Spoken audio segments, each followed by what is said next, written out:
I'm an A student, a perfectionist, and a master procrastinator. In the first 7 years of my career, the only way for me to get stuff done was to have external deadlines from my boss. And even then, it always looked like a mad 1 week sprint followed by a 2 week burnout. And I had to learn a lot about behavior to be able to eventually build a 6-figure business on my own without a boss breathing down my neck. So in this video, I really wanted to walk you through the 10 habits from the night before the workday till the next evening that I personally follow very closely to help me overcome my tendency to either not do anything or do everything but never the important thing. So if you're done feeling totally out of control of your own life with all the cycles of procrastination, hyperproductivity, burnout, first of all, I hear you, I've been there, and I'm sure this video can help you. I've organized my rules chronologically, but feel free to look at the timestamps and jump to the parts that interest you most. Okay, you might be watching this video at the end of your workday, and here's what I suggest you do right now. Empty out your today's list of tasks by moving them into a separate next actions list. If there is absolutely something that you must finish today, keep it there, but move the rest away. And do this every single day in the evening so that you can start new day with a blank canvas. And I cannot even begin to explain what a difference this makes for me psychologically. And it works, in my opinion, in 3 ways. Number 1, if I get up in the morning, open my to-do-list, and all I see is overdue tasks from yesterday, that immediately sets me back for the day.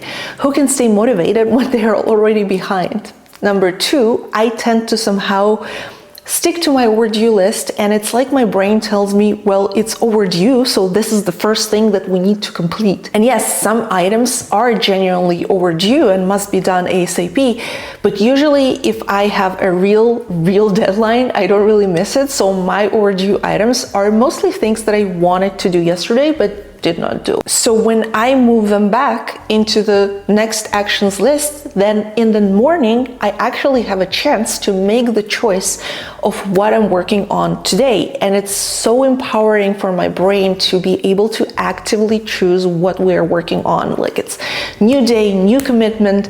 It energizes me. I'm not behind. I'm starting the day strong. I'm making a list and I'm going to tackle it. And number 3, it allows me to relax in the evening, because 9 out of 10 times I won't be able to complete my plan for the day. That's totally okay. And instead of feeling weird in the evenings, like, should I stop here? Should I push through? Should I take a small break and get back to work? By just moving all of these tasks back into the next action list, I tell my brain, we're done for today. I'm actively, consciously making the choice that we are not working on this and that today, and I can relax, I can rest. We've put the tasks away. Here's what I think about next. How productive I will be the next day will heavily depend on my evening routine. Tomorrow's success or failure happens tonight. If I'm staring at my phone until 10 p.m. and then tossing and turning until 11 p.m., there is very little I can do to override this the next day. So for the past year, I've had an alarm clock set on my phone to 8 p.m. and when it goes off, my phone blocks almost all the apps, including Safari, on my phone, and I use the app Jomo for that. And this helps me put the phone away and finally go shower. I change straight into my pajamas and I spend an hour and a half reading my book on Kindle in bed. Sometimes I also listen to a podcast, but mostly it's the book. And during summer month, like now, I also draw the blinds as soon as I get out of the shower. I realized I was getting sleep deprived every summer because I couldn't really fall asleep early because it's too bright outside. And this simple habit seems to really have fixed it. By the way, the 8 p.m. shower time has also been the best skincare strategy because I actually have the time and energy to use all those expensive creams that were otherwise gathering dust in my bathroom. Next thing I do is get up at the same time all days of the week.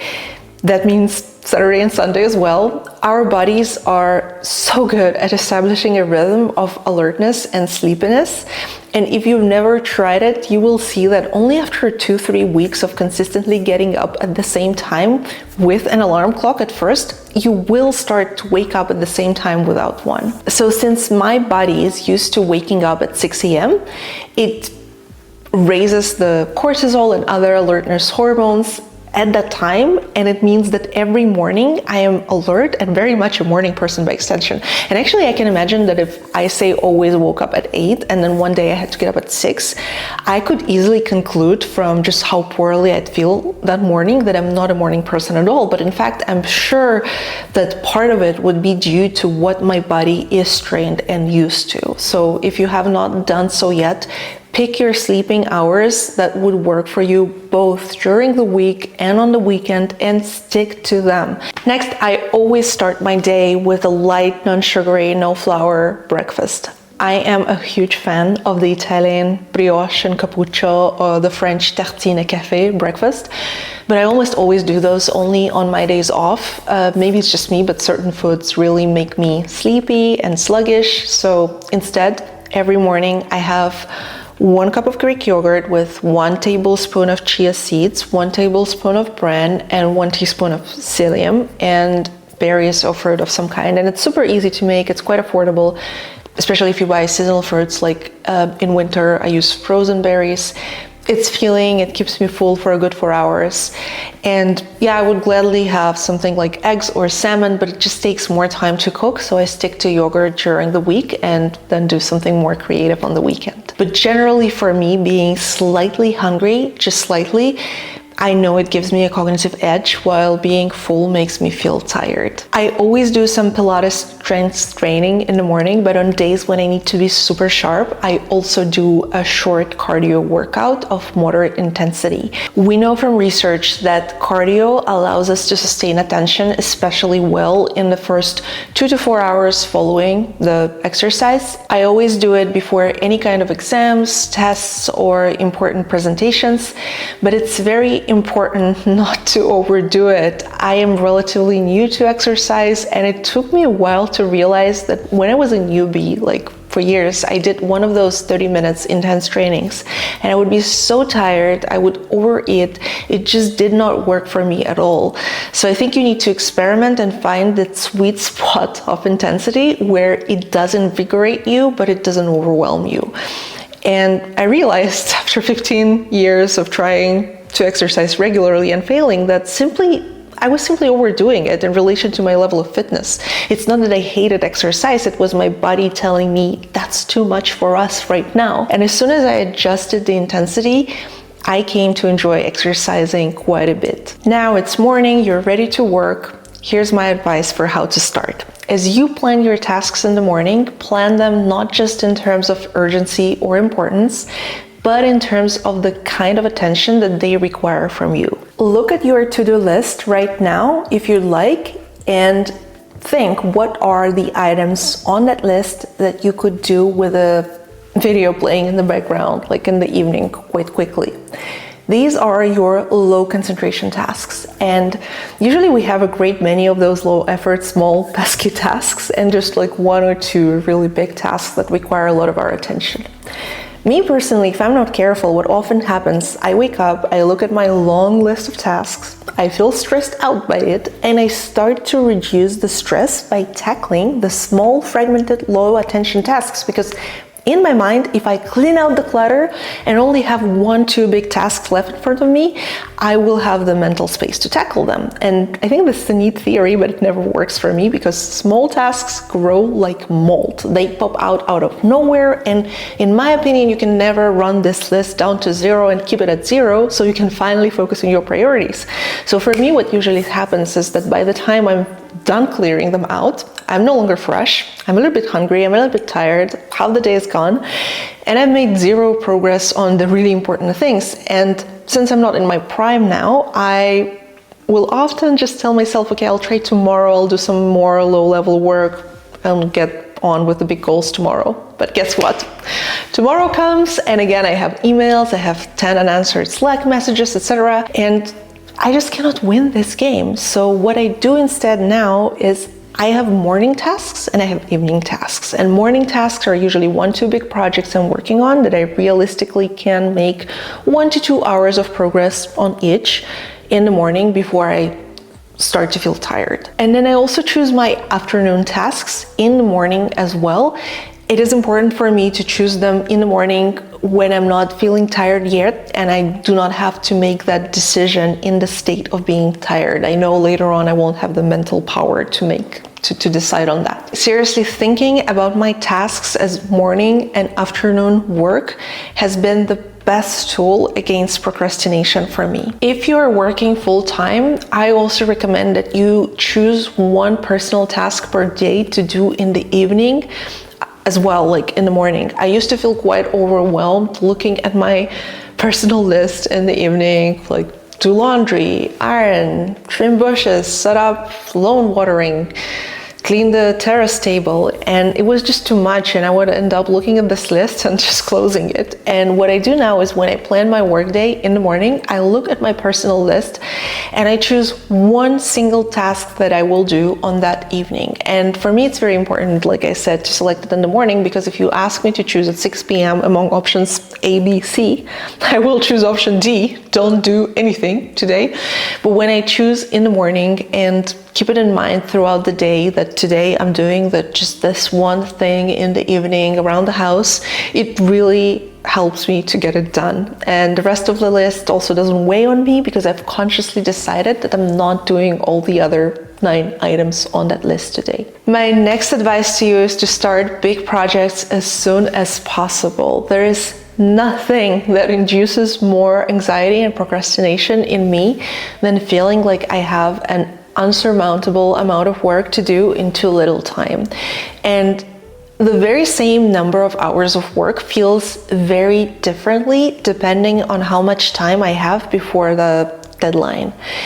It has nothing to do with the objective size of the tasks for me, and everything to do with whether I feel time rich or time poor. So if you tend to not start on time, I recommend that you just carefully observe this feeling in yourself. And I think once you become acutely aware of how bad starting late makes you feel, it will help you to start working on your tasks earlier, and not so you can put more hours into them, not at all, just to avoid this unnecessary psychological distress. During the day, as you work, do not push through tiredness. Follow your energy. It is normal that you will feel more alert and into your work in the morning. That is, if you had enough sleep and have a regular sleeping schedule, of course. If not, please go back to step 2 and 3 of this video. But if you did, you should have a lot of energy in the morning. But be aware that we know from science that our ability to hold attention comes in cycles. And those cycles shorten throughout the day. So if you think about it in terms of Pomodoros, like maybe during your first set of Pomodoros, you were able to hold attention for, say, 2 hours. Then on your second set of Pomodoros, you can only do it for 90 minutes, then just for 1 hour, and so on. So note your attention waves and write them. Take breaks, use the bathroom, refill your water, work as if you are running a marathon, not a sprint. And a huge help for me has been the app Look Away. It reminds me to take 1 minute break every 20 minutes, and I initially got it because I have dry eyes, so I thought it's a good idea for me to look into the distance and relax my eyes. But I ended up loving it because of how good it is for self-check-in. So as I relax my eyes for 1 minute, I have a chance to reconnect with my body and ask myself, how am I feeling? How much energy do I have? Do I need a short break? Do I need some water? Do I need a banana? It really allows me to stay connected to my body throughout my workday. So now you've done all that and it's evening. My final recommendation to you is stop working before it becomes a drag. I am at my very worst of productivity levels when I work on the weekends and don't take days off or take long evenings. I know for myself that I can do a lot when I approach work with hunger for it. And when are we hungry? When we don't stop our face with whatever we want to be hungry for all the time. So I think finishing work early in the evening, even though, or maybe especially when I still feel like working some more, is really great for my desire to continue working the next day.